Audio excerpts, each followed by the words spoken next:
వార్తలకు స్వాగతం. వార్తల్లోని ముఖ్యాంశాలు.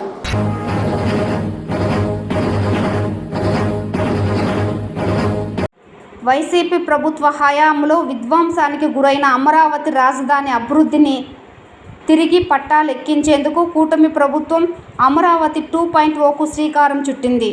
టీడీపీ పార్టీ రాష్ట్ర అధికార ప్రతినిధి వెంకటీల సురేంద్ర కుమార్.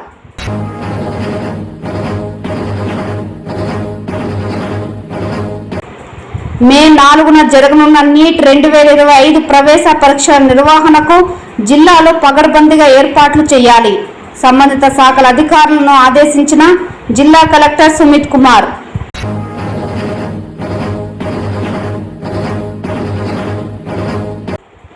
ఉద్యోగస్తులకు, పెన్షనర్లకు కూటమి ప్రభుత్వం మొండి చేయి చూపించడం బాధాకరం. మీడియా సమావేశంలో రాష్ట్ర ఉద్యోగ పెన్షనర్ల సంఘం అధ్యక్షుడు చంద్రశేఖర్ రెడ్డి ఆగ్రహం.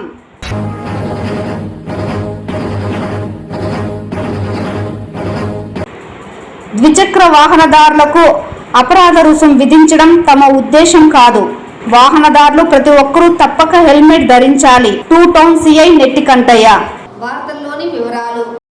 వైసీపీ ప్రభుత్వ హయాంలో విధ్వంసానికి గురైన అమరావతి రాజధాని అభివృద్ధిని తిరిగి పట్టాలెక్కించేందుకు కూటమి ప్రభుత్వం అమరావతి 2.0కు శ్రీకారం చుట్టిందని తెలుగుదేశం పార్టీ రాష్ట్ర అధికార ప్రతినిధి వెంకటీల సురేంద్ర కుమార్ తెలిపారు.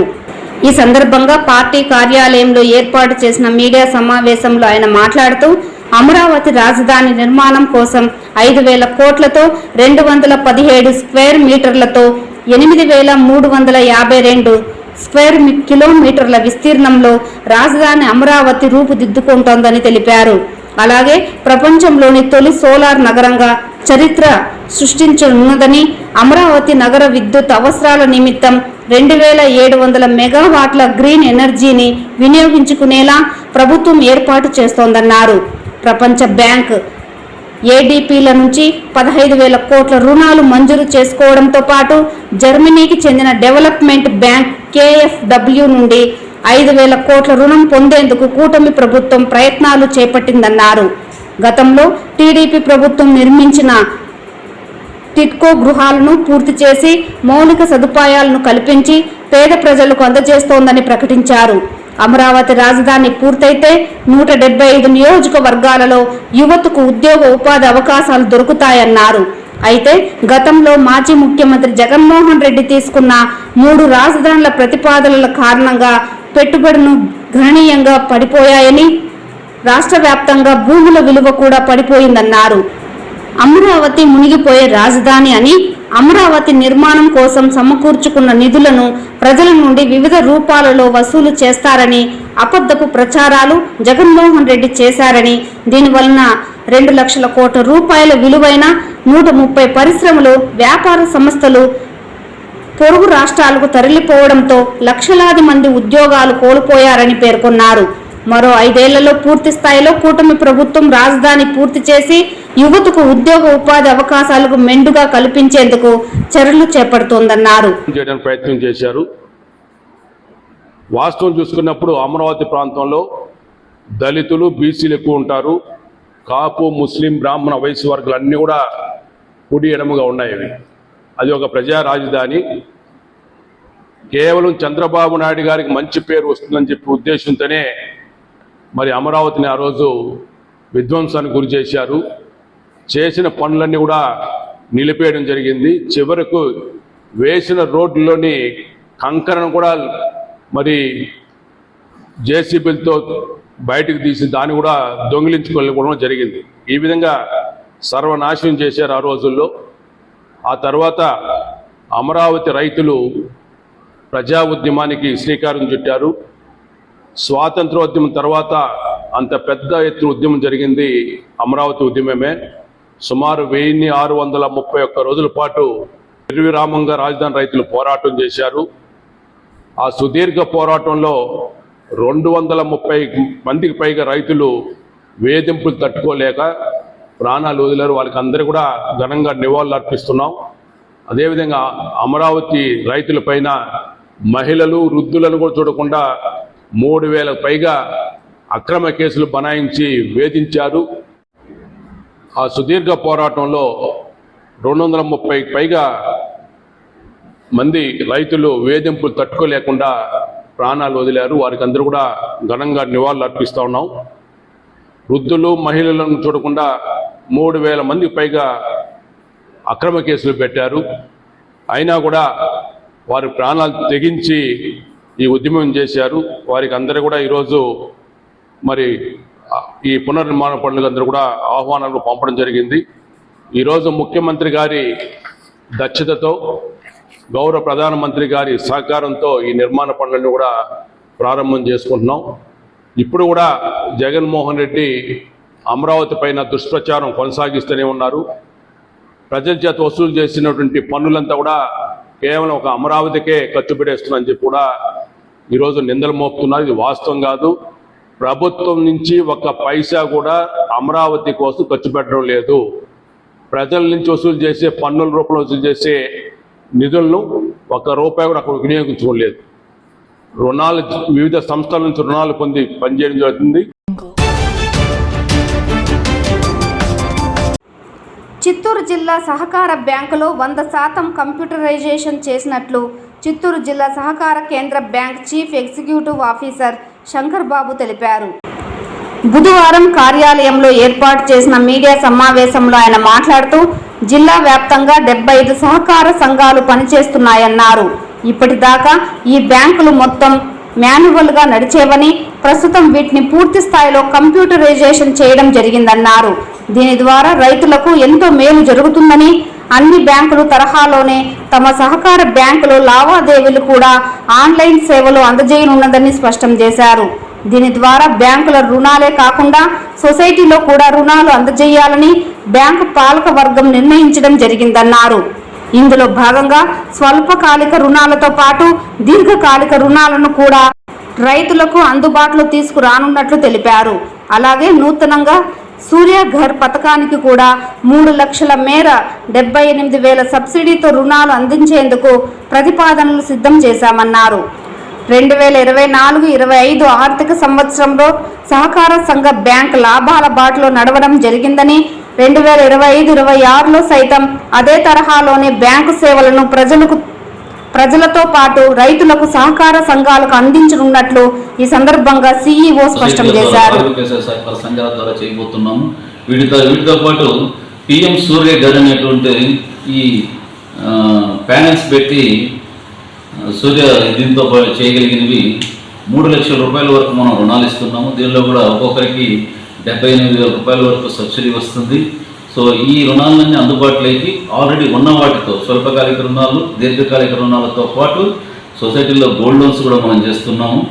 బ్యాంకులో ఏ సౌకర్యాలు ఇస్తున్నామో బ్యాంకు పరంగా అన్ని సౌకర్యాలు కూడా సొసైటీలో ఇవ్వాలని ప్లాన్ చేశాం.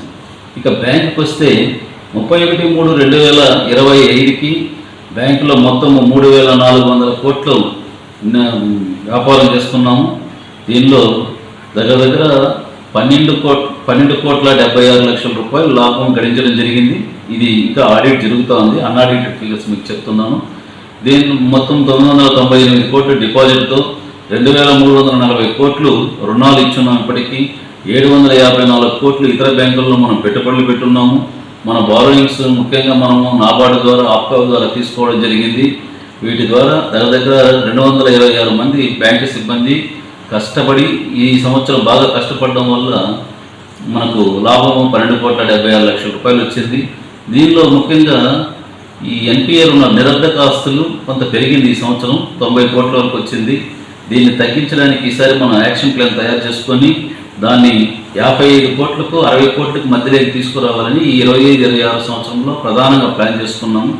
అదేవిధంగా డిపాజిట్లు కూడా 1000 కోట్ల వరకు దగ్గర ఉంటే దాన్ని 1,250 కోట్లు ఈ సంవత్సరం చేర్చాలనుకుంటున్నాము.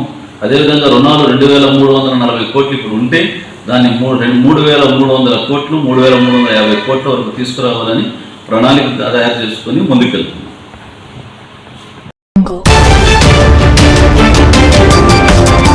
మే 4న జరగనున్న నీట్ 2025 ప్రవేశ పరీక్షల నిర్వహణకు జిల్లాలో పగడ్బందీ ఏర్పాట్లు చేసి విజయవంతంగా నిర్వహించడానికి అవసరమైన అన్ని చర్యలు చేపట్టాలని జిల్లా కలెక్టర్ సుమిత్ కుమార్ సంబంధిత అధికారులను ఆదేశించారు. బుధవారం జిల్లా సచివాలయంలోని సమావేశపు మందిరంలో నీట్ 2025 ప్రవేశ పరీక్షల నిర్వహణపై రెవెన్యూ, పోలీస్, విద్య, వైద్య, అగ్నిమాపక శాఖ, ఆర్టీసీ, ఇతర సంబంధిత అధికారులతో జిల్లా కలెక్టర్, జిల్లా ఎస్పీ మణికంఠ చందోల్, జేసీ విద్యార్థులతో కలిసి సమీక్షా సమావేశం నిర్వహించారు. ఈ సందర్భంగా కలెక్టర్ మాట్లాడుతూ ఎంబీబీఎస్, బీడీఎస్, బీఏఎంఎస్, బీహెచ్ఎంఎస్ వంటి మెడికల్ గ్రాడ్యుయేషన్ కోర్సులలో ప్రవేశాల కొరకు నేషనల్ టెస్టింగ్ ఏజెన్సీ నిర్వహిస్తున్న నీట్ పరీక్షలు జిల్లా కేంద్రంలోని పీవీకేఎం డిగ్రీ కళాశాల నందు మరియు సావిత్రమ్మ మహిళా డిగ్రీ కళాశాలలో మే 4న ఆదివారం మధ్యాహ్నం 2 గంటల నుండి సాయంత్రం 5 గంటల వరకు నిర్వహించడం జరుగుతుందన్నారు. జిల్లాలో ఈ పరీక్షల నిర్వహణను ప్రతిష్టాత్మకంగా తీసుకొని ఎటువంటి అవాంఛనీయ సంఘటనలు జరగకుండా ప్రశాంత వాతావరణంలో జరిగేలా చర్యలు చేపట్టాలన్నారు. పరీక్షా కేంద్రాల వద్ద ప్రశ్నాపత్రాలు భద్రపరిచే ప్రదేశాలలో కట్టుదిట్టమైన భద్రతా చర్యలు చేయాలని, పోలీస్ ఎస్కాట్ల సహాయంతో ప్రశ్నాపత్రాలను పరీక్షా కేంద్రాలకు తరలించాలని పోలీస్ అధికారులను ఆదేశించారు. పరీక్షా సమయంలో విద్యుత్ అంతరాయం కలగకుండా చూడాలని, జనరేటర్లను ఏర్పాటు చేయాలని విద్యుత్ శాఖ అధికారులను పరీక్షా సెంటర్లకు నిర్దేశించిన ప్రాంతం అవతల విద్యార్థుల తల్లిదండ్రులు వేచి ఉండడానికి షామియానా, నీటి వసతులు ఏర్పాటు చేయాలని తెలిపారు. పరీక్షలకు హాజరగు విద్యార్థులు సరైన సమయానికి పరీక్షా కేంద్రాలకు చేరుకునేలా రవాణా సౌకర్యం ఏర్పాటు చేయాలని ఆర్టీసీ అధికారులను ఆదేశించారు. ప్రతి పరీక్షా హాలులో సీసీ కెమెరాలు ఏర్పాటు చేయాలని, విభిన్న ప్రతిభావంతులకు వీల్ చైర్లు ఏర్పాటు చేయాలని, అత్యవసర వైద్య సేవ నిమిత్తం అంబులెన్స్, ఫైర్ ఇంజన్ ఏర్పాటు ఉండాలన్నారు. పరీక్షా హాలులోకి ఇన్విజిలేటర్లు, విద్యార్థులు మొబైల్ ఫోన్లు, ఇతర ఎలక్ట్రానిక్ పరికరాలను తీసుకురాకూడదన్నారు. మొబైల్ ఫోన్లను భద్రపరిచేందుకు అవసరమైన ఏర్పాట్లు చేయాలన్నారు. ప్రతి పరీక్షా కేంద్రంలో రెవెన్యూ తరపున, పోలీస్ శాఖ తరపున ఒక నోడల్ అధికారిని నియమించాలన్నారు. ఈ సమావేశానికి జిల్లా ఎస్పీతో పాటు ఇతర సంబంధిత అధికారులు తదితరులు పాల్గొన్నారు. And children are walking 500 meters to 1 kilometer. We do not want that. Okay. So we have to identify, that's why Srinivas along with the police have to identify the parking place. Now PVMKN has no parking place problem. Your college also has a lot of open spaces. Okay. Similarly, duties also have to be even internally by you. Say police bandobast, 2-tier police bandobast will be there. One will be at say entrance, other will be say at one will be at main entrance, other will be say that entrance. So okay, Mahila police, they will be there. But then they require coordination from college authorities who will coordinate where mobile phones will be stored, okay, where belongings will be placed, where parents will be sitting, and you have to give us name who will have access to classrooms. ఉద్యోగస్తులకు, పెన్షనర్లకు కూటమి ప్రభుత్వం మొండి చేయి చూపిస్తోందని విమర్శించారు రాష్ట్ర ఉద్యోగ పెన్షనర్ల సంఘం అధ్యక్షుడు చంద్రశేఖర్ రెడ్డి. చిత్తూరు పర్యటనలో భాగంగా వైసీపీ నియోజకవర్గ ఇన్ఛార్జ్ విజయానందరెడ్డి కార్యాలయంలో ఏర్పాటు చేసిన మీడియా సమావేశంలో ఆయన ఈ వ్యాఖ్యలు చేశారు. చిత్తూరుకు విచ్చేసిన ఆయనకు రాష్ట్ర ఉపాధ్యాయ పెన్షనర్ల సంఘం వైస్ ప్రెసిడెంట్ విజయసింహారెడ్డి స్వాగతం పలికారు. ఈ సందర్భంగా ఆయన మాట్లాడుతూ ఎన్నికలకు ముందు ఉద్యోగులకు అండగా ఉంటాం, స్నేహపూర్వక వాతావరణం కల్పిస్తామని వాగ్దానాలు ఇచ్చిన ఇప్పుడు ఆ హామీని కూటమి ప్రభుత్వం తుంగలో తొక్కుతోందని ఆగ్రహం వ్యక్తం చేశారు. ఉద్యోగస్తులకు 1వ తారీఖు జీతాలు ఇస్తామని ప్రగల్భాలు పలికి కేవలం 1 నెల మాత్రమే కూటమి ప్రభుత్వం అమలు చేసిందని విమర్శించారు. చిన్న ఉద్యోగులకైతే నెలల తరబడి వేతనాలు చెల్లించడం లేదని అన్నారు. జగన్ ప్రభుత్వంలో 2 ఏళ్లు కరోనా మహమ్మారి వల్ల రాష్ట్ర రెవెన్యూ తగ్గి ఉద్యోగులకు జీతం ఆలస్యమైంది వాస్తవం అన్న ఆయన, వైసీపీ ప్రభుత్వం అధికారంలో ఉన్న సమయంలో ఒక ప్రభుత్వ పథకం ఆపింది లేదన్నారు.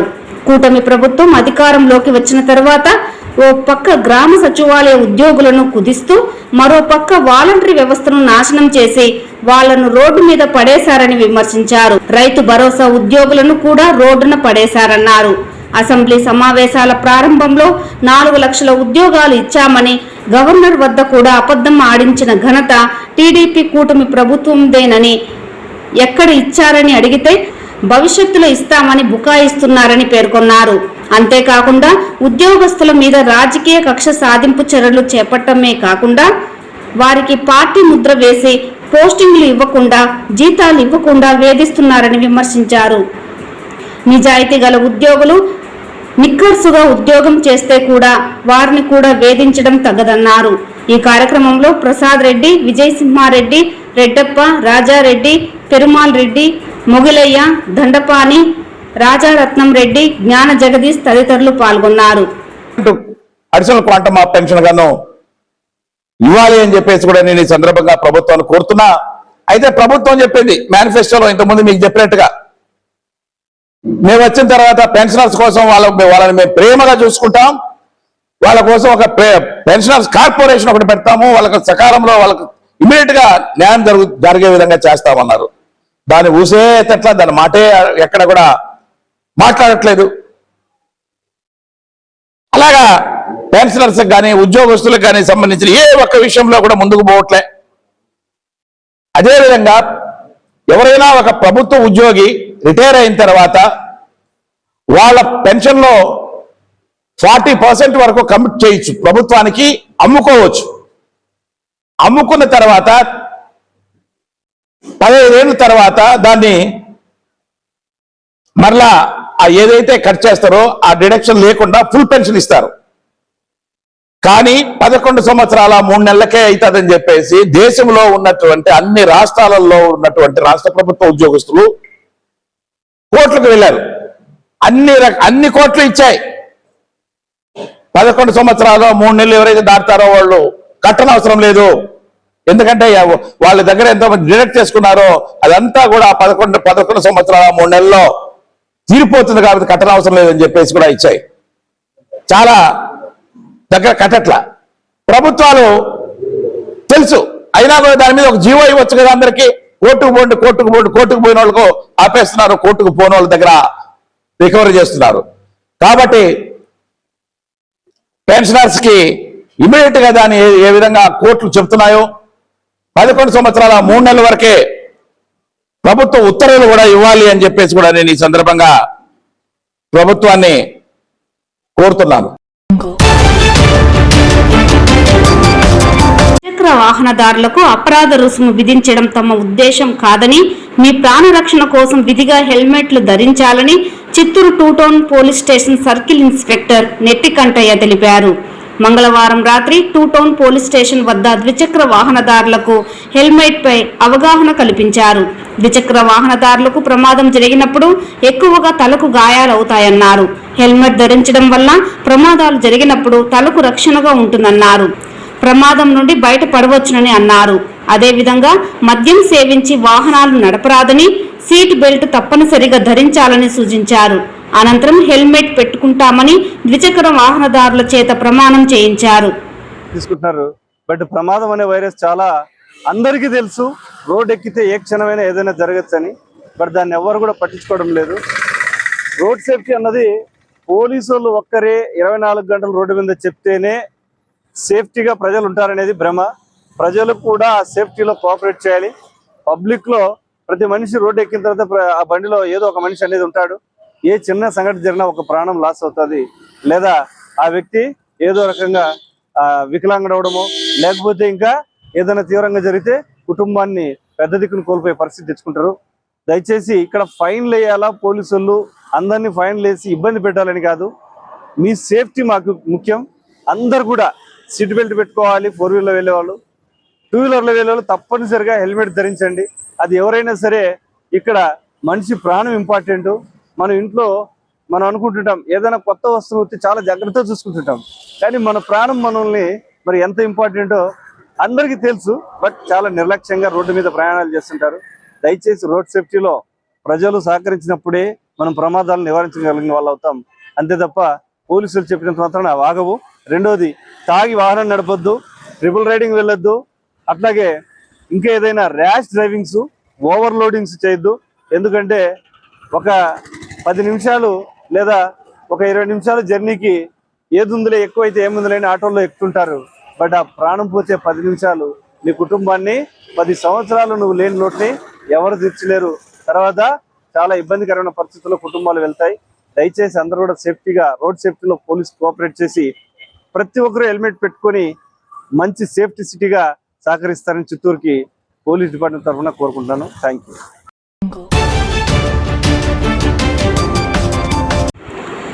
తమ భూమిని కబ్జా చేసేందుకు ప్రయత్నిస్తున్నారని రక్షణ కల్పించాలని కోరుతూ జీడి నెల్లూరు మండలం తూగుండ్రం రెవెన్యూ పిల్లారికుప్పం గ్రామానికి చెందిన సుందర్రాజు భార్య రుక్మిణి వారి కుటుంబ సభ్యులు బుధవారం జిల్లా కలెక్టరేట్ కార్యాలయానికి వచ్చి కలెక్టర్కు వినతి పత్రం సమర్పించారు.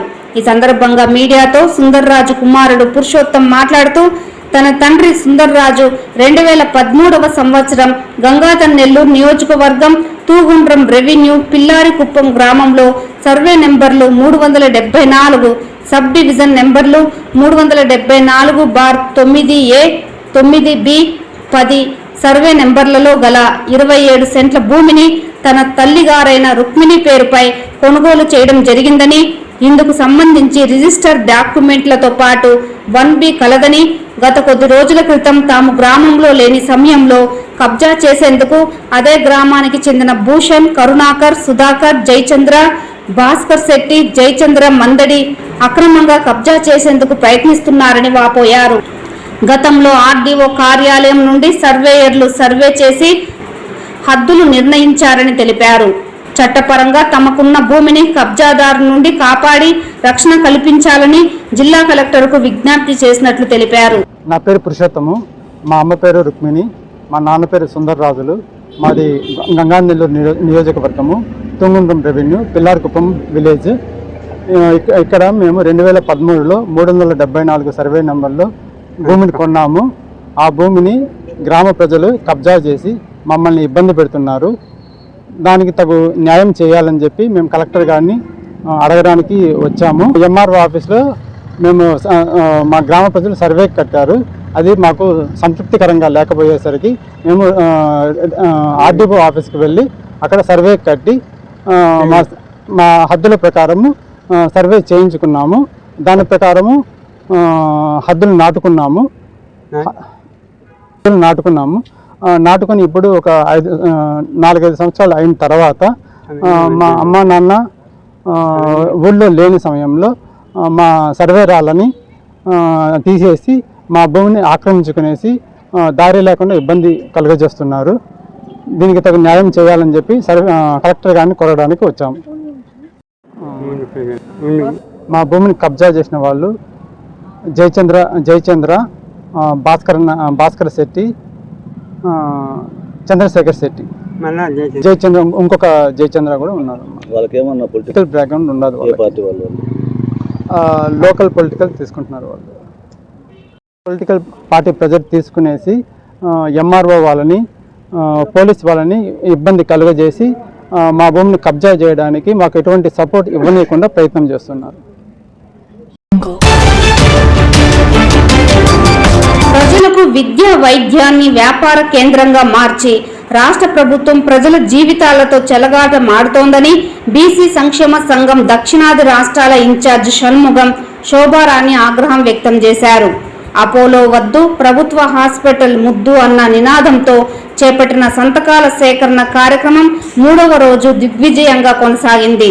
ప్రజలు స్వచ్ఛందంగా వచ్చి తమ అభిప్రాయాలను వెల్లడించడంతో పాటు చిత్తూరు అపోలో ఆసుపత్రి ఎంఓయు రద్దు చేసి రాష్ట్ర ప్రభుత్వం ప్రభుత్వ ఆసుపత్రిగా మార్చాలని డిమాండ్ చేస్తూ సంతకాలు చేశారు. అనంతరం ఐహెచ్ఆర్సీ నాయకురాలు శోభారాణి, బీసీ సంక్షేమ సంఘం దక్షిణాది రాష్ట్రాల ఇన్ఛార్జ్ షణ్ముగం మాట్లాడుతూ చిత్తూరు జిల్లాకు తలమానికంగా ఉన్న చిత్తూరు ప్రభుత్వ ఆసుపత్రిని అపోలోకు రాష్ట్ర ప్రభుత్వం కేటాయించడంతో పేద ప్రజలు మెరుగైన వైద్యాన్ని కోల్పోయారని, ఎలాంటి రోగాల బారిన పడినా రెఫర్ చేయడం తప్ప వైద్యం అందించడం లేదని ఆవేదన వ్యక్తం చేశారు. కేవలం చిత్తూరు ప్రభుత్వ ఆసుపత్రి అపోలోలో విద్యను అభ్యసిస్తున్న విద్యార్థులకు ప్రయోగశాలగా మారిందే తప్ప పేద ప్రజలకు ఏమాత్రం ఉపయోగపడడం లేదని తెలిపారు. ఇప్పటికైనా రాష్ట్ర ప్రభుత్వం కళ్ళు తెరిచి ప్రజల కోరిన మేరకు అపోలోతో కుదుర్చుకున్న ఒప్పందాన్ని రద్దు చేసి ప్రభుత్వ ఆసుపత్రిగానే కొనసాగించాలని డిమాండ్ చేశారు. లేని పక్షంలో దశల వారీగా ఆందోళన కార్యక్రమాలను పూనుకుంటామని హెచ్చరించారు.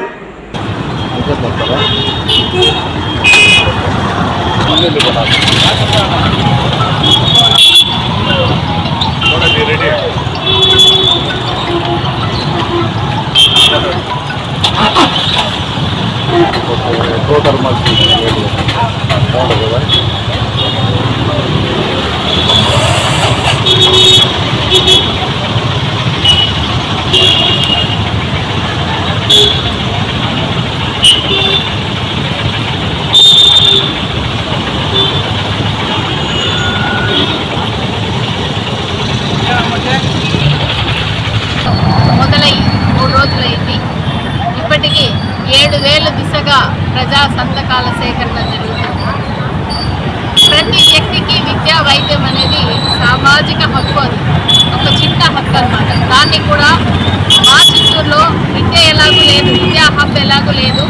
వైద్యం పేరిట ఒక 2 హాస్పిటల్స్ ఏవైతే ఉన్నాయో వాటిని పూర్తిగా కార్పొరేట్ చేయడంతో ప్రభుత్వ ఆసుపత్రికి దిక్కు లేకుండా పోయింది. ఆ కార్పొరేట్ ఆసుపత్రిలో ఉండాల్సిన వాళ్ళు ఏదైతే ఎంఓయూలో కుదుర్చుకున్నారో వాటికి ఉండవలసినటువంటి సదుపాయాలు కూడా వారు ఏర్పాటు చేయకపోవడం అనేది చాలా దురదృష్టం. మా తదుపరి కార్యాచరణ, అసలు వాళ్ళు ఏ ఒప్పందం మీద హాస్పిటల్ ఆక్యుపై చేసుకున్నారు, దానిలో అన్ని వాళ్ళు ఇప్పుడు నెరవేరుస్తున్నారా లేదా, వీటిపై ప్రజలకి అర్థమయ్యే విధంగా ప్రజలలోకి ఆ యొక్క విషయాన్ని తీసుకెళ్లడమే మా యొక్క తదుపరి కార్యాచరణ. రేపు రంగారెడ్డిపల్లిలో ఇదే సంతకాల సేకరణ కార్యక్రమం కూడా జరుగుతుంది. వైద్య ఆరోగ్య శాఖలోని ఎన్హెచ్ఎం కింద సిహెచ్ఓలుగా పనిచేస్తున్న తమ సమస్యలను పరిష్కరించాలని కోరుతూ ధర్నా నిరసన కొనసాగుతోంది. సోమవారం నుండి జిల్లా కలెక్టర్ కార్యాలయం ముందు విధులు బహిష్కరించి 3 రోజులుగా నిరసన ధర్నా చేపడుతున్నారు. ఈ సందర్భంగా సంఘం ఉపాధ్యక్షురాలు భానుప్రియ మీడియాతో మాట్లాడుతూ గత 2 సంవత్సరాలుగా జీతభత్యాల విషయంలో ఎన్నో సమస్యలను ఎదుర్కొంటున్నామన్నారు. దీనికి సంబంధించి మా న్యాయమైన డిమాండ్ల సాధన కోసం చేపట్టిన నిరసన కార్యక్రమంలో భాగంగా జిల్లా కేంద్రంలో ధర్నా కార్యక్రమం చేయడం జరిగిందన్నారు. వైద్య ఆరోగ్య శాఖలోని ఎన్హెచ్ఎం కింద సిహెచ్ఓలుగా పనిచేస్తున్న గత 2 సంవత్సరాలుగా జీతభత్యాల విషయంలో ఎన్నో సమస్యలను ఎదుర్కొంటున్నామన్నారు. దీనికి సంబంధించి మా న్యాయమైన డిమాండ్ల సాధన కోసం శాంతియుతమైన నిరసన జిల్లాలో నిరవధిక సమ్మె చేస్తున్నామన్నారు. ఈ కార్యక్రమంలో అధ్యక్షులు కల్పన, ప్రధాన కార్యదర్శి కీర్తి, సభ్యులు అరుణ, దివ్య, సుకన్య, నిఖిత, సుధీర్, రషీద్, అన్నపూర్ణ తదితరులు పాల్గొన్నారు. నమస్కారం, నా పేరు సి భానుప్రియ. నేను కోనాపల్లి ఆయుష్మాన్ ఆరోగ్య మందిర్లో సిహెచ్ఓగా వర్క్ చేస్తున్నాను. నేను 2019లో ఉద్యోగం జాయిన్ అయిన తర్వాత 6 సంవత్సరాలు పూర్తయింది. ఇంతవరకు మాకు ఎటువంటి ఉద్యోగ భద్రత కల్పించలేదు. మేము ప్రభుత్వాన్ని ఏం కోరుకుంటున్నామంటే, దశల వారీగా మా వాళ్ళు 10,325 మంది ఉన్నారు. సో దశల వారీగా ఎవరైతే 6 సంవత్సరాలు పూర్తయిన వాళ్ళు ఉన్నారో వాళ్ళని వెంటనే రెగ్యులరైజ్ చేయాలని కోరుకుంటున్నాం.